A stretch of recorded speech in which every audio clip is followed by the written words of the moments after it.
வணக்கம் ஃப்ரெண்ட்ஸ், சூரியனை போல உங்கள் சூரியகுமார். இப்போ தான் முறை நம்ம சேனல் பார்க்கணும், மறக்காம சப்ஸ்கிரைப் பண்ணிக்கோங்க. தொடர்ந்து நம்ம சேனல் ஃபாலோ பண்ணுங்கள். மறக்காம பெல் ஐக்கனை கிளிக் பண்ணிக்கோங்க. அப்போ தான் போட போகிற வீடியோஸ் உங்களுக்கு நோட்டிஃபிகேஷன் வந்துட்டே இருக்கும். இன்றைக்கி அது குறித்து பார்க்க போகிறோம்னா மஞ்சள் நோட்டீஸை பற்றி பார்க்க போகிறோம். அதாவது நிதி மோசடி வந்து சீட் ஃபண்டு, அப்புறம் வந்துட்டு ஃபைனான்ஸு, அதிலலாம் வந்துட்டு நிதி மோசடி நடக்கும்போது வந்துட்டு அவங்க லீகலாக வந்துட்டு பார்த்திங்கன்னா மஞ்சள் நோட்டீஸ் கொடுத்து தப்பிச்சிருவாங்க. அதுக்கப்புறம் அவங்க நீங்கள் லீகலாக அவங்க மேலே எந்த ஆக்ஷன் எடுக்க முடியாது.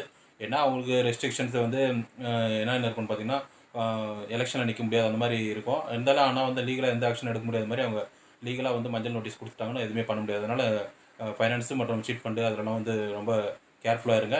நிதி மோசடியை தவிர்க்கிறதுக்கு வந்து பொதுத்துறை நிறுவனங்கள், அப்புறம் வந்து பொதுத்துறை வங்கிகள், பொதுத்துறை காப்பீட்டு நிறுவனங்கள் அதெல்லாமே ஃபார் எக்ஸாம்பிள் வந்து போஸ்ட் ஆஃபீஸு, எல்ஐசி, அப்புறம் பேங்க்கு, நேஷனலைஸ் பேங்காக இருந்தால் இன்னும் சேஃப்டியாக இருக்கும்.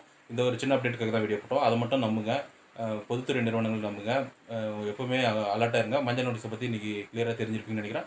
இது போன்ற அப்டேட் மற்றும் விழிப்புணர்வு தகவலுக்கு தொடர்ந்து நம்ம சேனலை ஃபாலோ பண்ணுங்கள். சூரியகுமார், சூரியன் எஃப்எம். தேங்க்யூ.